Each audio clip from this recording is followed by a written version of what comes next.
All right, we are live for our 3 o'clock live stream. At least, hopefully we are live. We're broadcasting from Fort Humboldt State Historic Park today. If you are here and you can see and you can hear okay, leave me a comment, leave me a like, let me know that you are here. And thanks so much for being here. I'm going to comment now so I can see if you guys are commenting.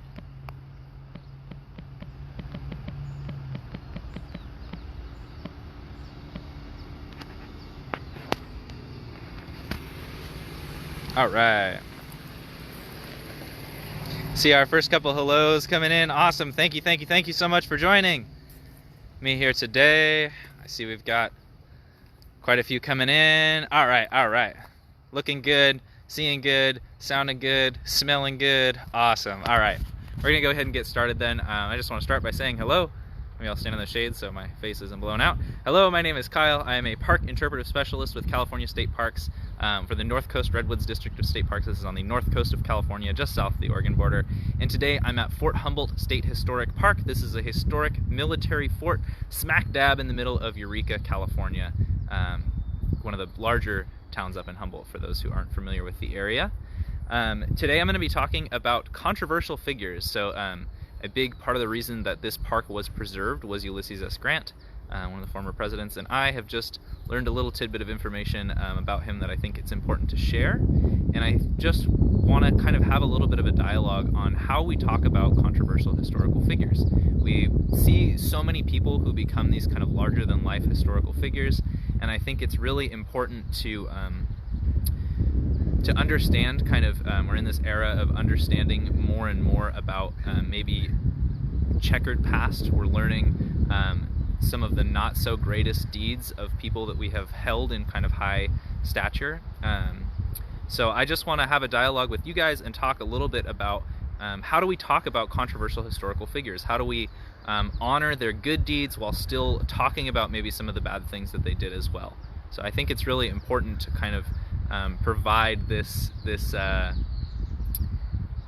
it's really important to provide kind of the whole story when we're talking about history. So that's what I'm going to be talking a lot about today, and I'm going to be looking to you guys as well to kind of have a conversation. How do you talk about controversial historical figures or controversial history in general? How do we have a conversation about that? How do we talk about it? How do we highlight the good things, and how do we discuss the bad things? So before we do get started, I want to recognize that I'm on ancestral Wiyot land today in Eureka. I do also want to recognize that so many of you guys are doing your part to stay at home and shelter in place, flatten the curve of COVID-19. We so much appreciate that. We are doing the same here with our live streams. We're live every day at 3 o'clock to help provide for the health, the inspiration of the people of California and education, that is our state park's mission. So we're bringing you to the outdoor spaces, trying to give you a little bit of green if you're staying home. Watching these live streams, we're trying to inspire you, check out some of these beautiful places, and maybe learn a little something along the way. Get you excited when you are able to come back to the parks. Really quickly, because it's inevitable that we'll get at least one question about it, I do want to say that as of Monday, camping has reopened for the North Coast Redwoods State Park. We have a post just posted today on our main Facebook page, so if you want some more details about that, want to know if your favorite park is open for camping, go check out our post about that. Really quick, I see we've already got some comments coming in here. So I see taking such a pretty walk today. Yes, and while we're talking about this wonderful controversial history and having this difficult conversation, we'll be walking around this beautiful park. Everything is good, hearing me. Oh man, geez, every time you say you're in Eureka, I think of that show and expect a robot to walk by. What show is that, Robin? I'm very interested to see what robots are walking around in Eureka. Excellent. So I'm going to turn this back around and give you guys some more beautiful views. And I just would like to put it out there.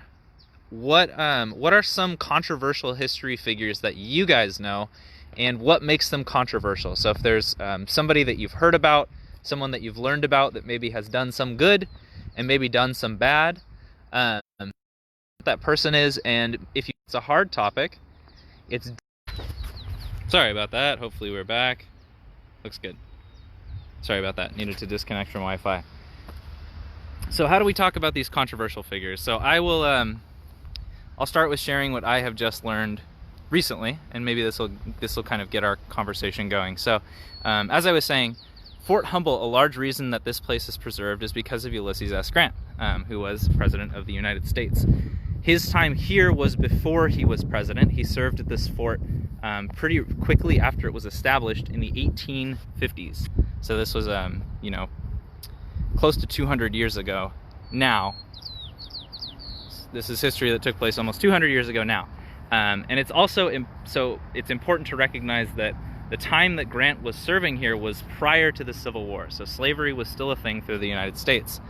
California was a free state, did not have slavery going on, but Grant has some involvement with slavery, and I think it's really important to highlight and understand kind of the full history of people, not necessarily to discredit them, but just to understand the complexity of history.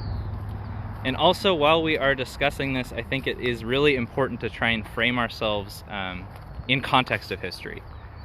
So that's why I'm saying this took place almost 200 years ago now. This was in a time when slavery was still very much a thing through the United States. The Civil War had not happened yet. And so that's the historical context that Grant was living in. So the big fact that I just recently learned that kind of inspired me to do this talk was that Grant was the last president to own enslaved people, or to have enslaved people. He had one person who was enslaved under his care. And this basically all goes back to his wife. It's the reason that he got involved with this. So, and this does relate back to Fort Humboldt, where we are today. So, Grant was serving in the military. That is how he ended up serving at Fort Humboldt. This was 1850s, 200 years ago. Grant came to serve here. He found it miserable. He found it not great. And the reason that this fort was established in the first place was to mitigate conflict between the native people up here on the north coast. Grant got in some trouble with his commanding officer, and he actually resigned from the military after his time here at Fort Humboldt. This was around 1854.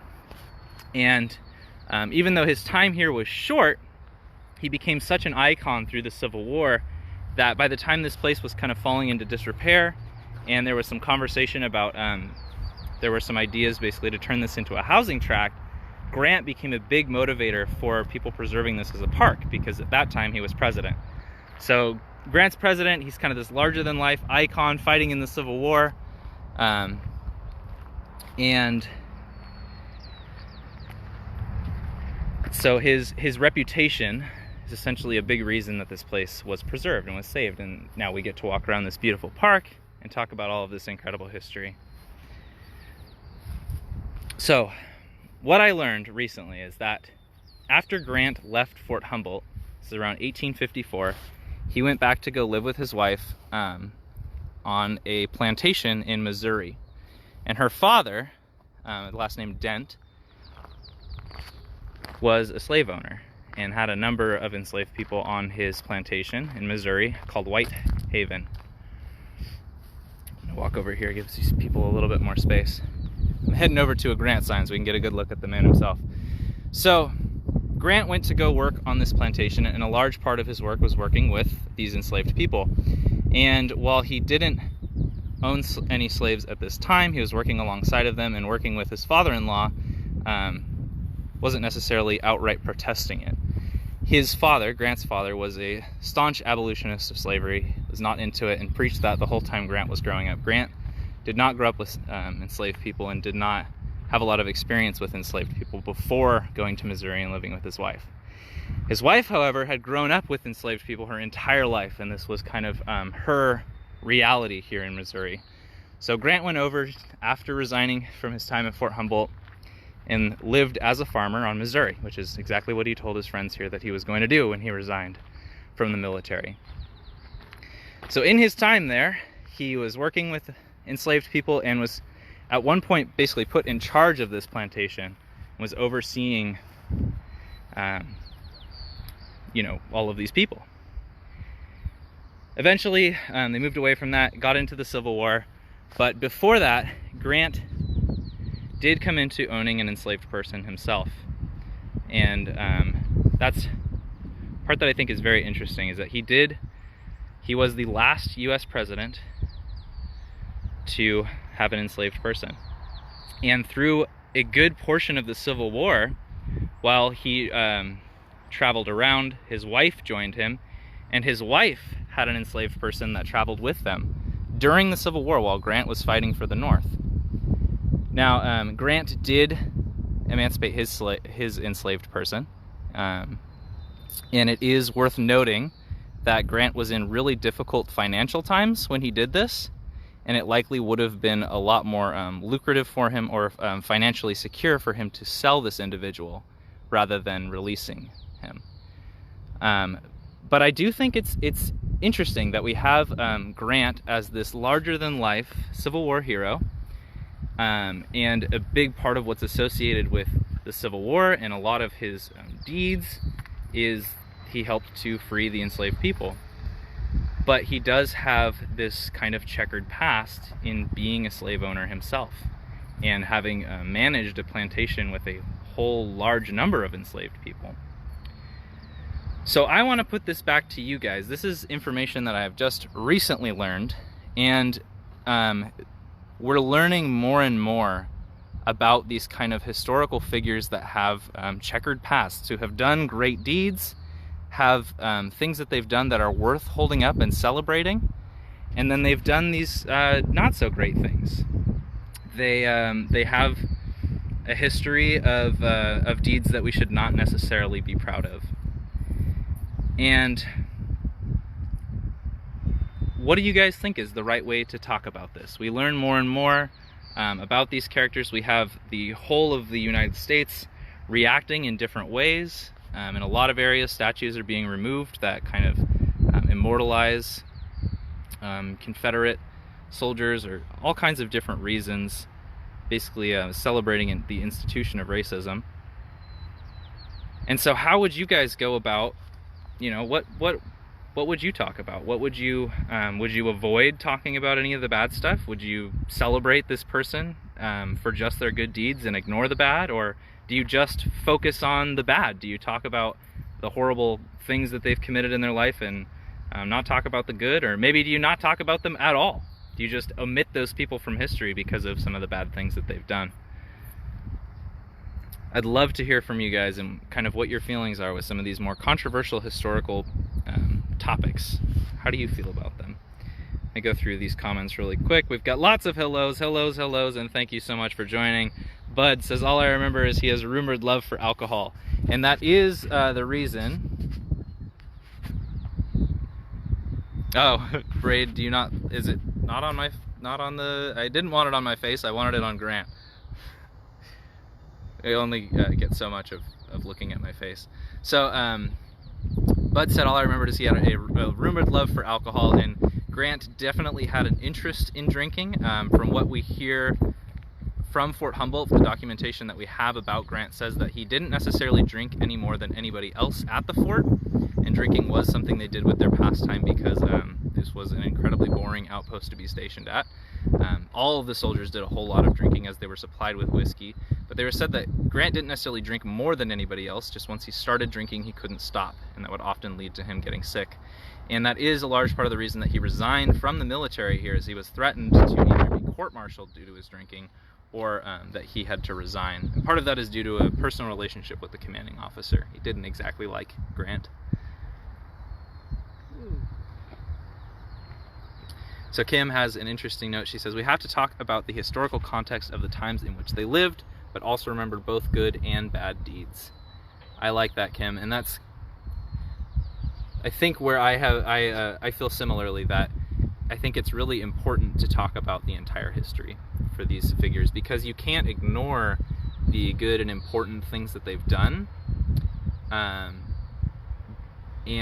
not necessarily moving to discredit what they did due to the bad, but maybe to understand that everyone's human, and that with historical context, maybe that gives us a little bit more understanding as to the journey that this person went through.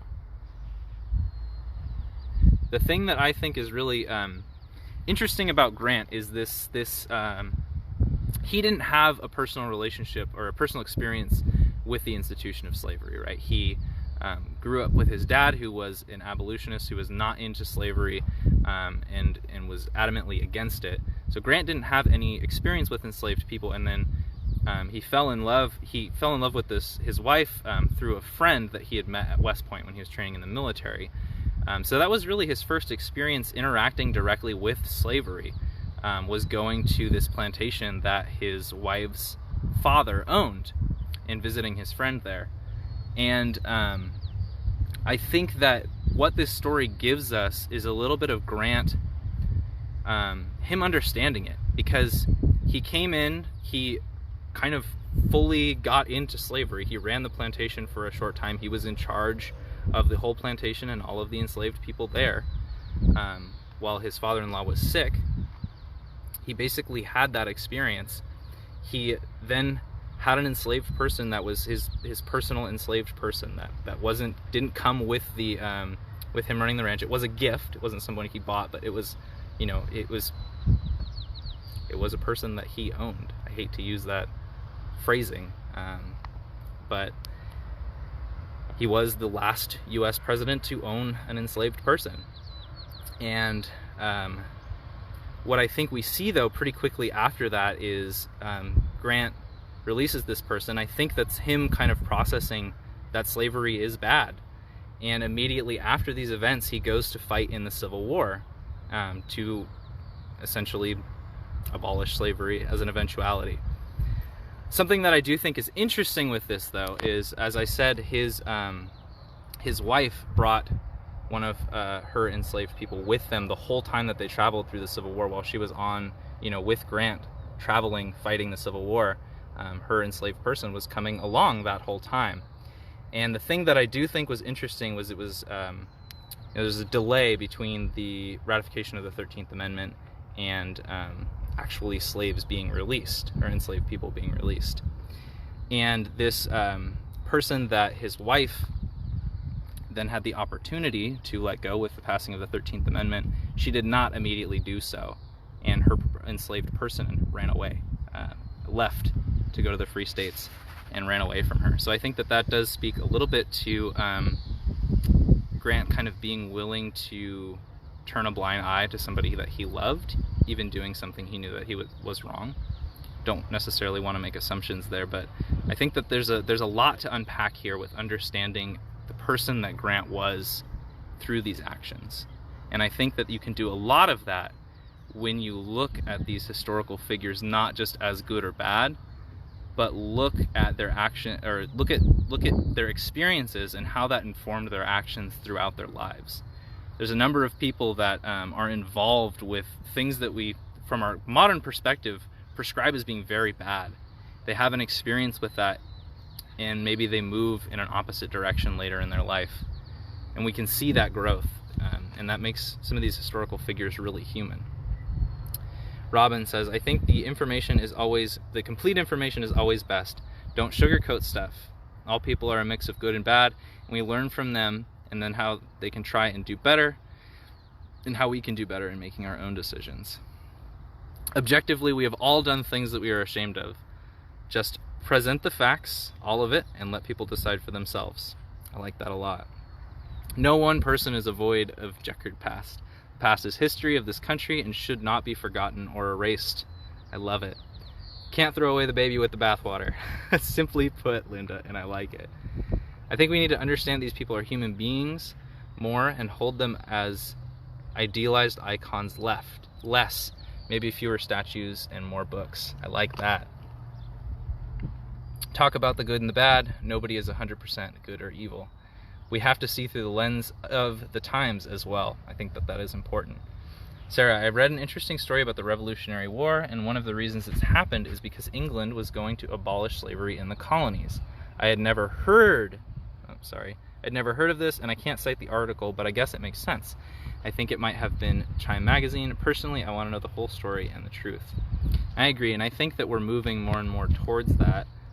As a culture, we're placing a lot more emphasis on the truth, the whole stories, and maybe some of the ugly stories from that as well.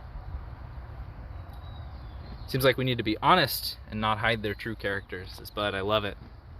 We're more people of those times that stood up for right. How much better would we revere him if he did too? If we're talking about Grant, yes, thought that was interesting.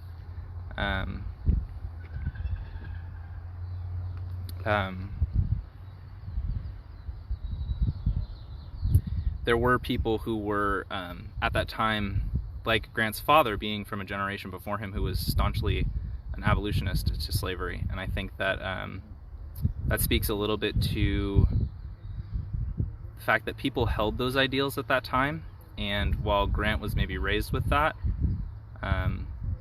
he didn't necessarily fully embrace abolitionists right away, and I think that that's just something interesting to consider.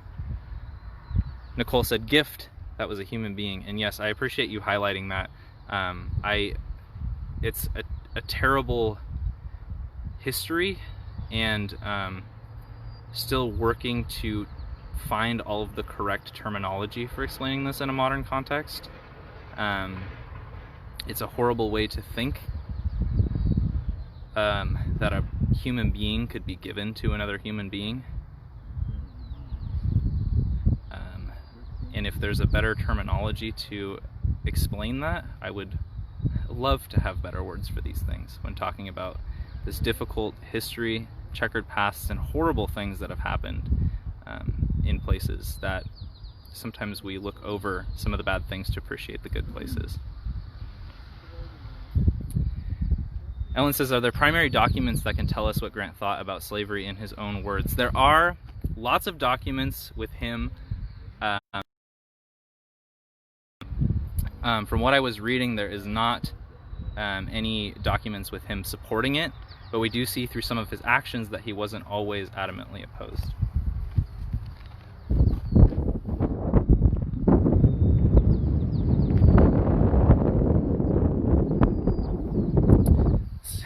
Sue says, I think it all comes down to money and convenience. Awful to think of it that way. Really appreciate you guys commenting on this and your thoughts. It's really fascinating to hear from you guys, and I really appreciate you having this discussion with me. I think it's a really important time that we're living in right now, and I think it's really important to have difficult discussions about things that have happened as facts and understand how we can move forward in better ways. Lorena says, both North and South still had slaves after the war and the amendment, more so with the North. Many of the Southern slaves became sharecroppers. We tend to make caricatures of historical people. This is from Robin. We tend to make caricatures of historical people and what is dangerous and that is dangerous because we then don't learn from them. We stand on the shoulders of those who came before us, can't take a leg out from under us, or else we fall down and have to start over. What a beautiful metaphor, Robin. Thank you.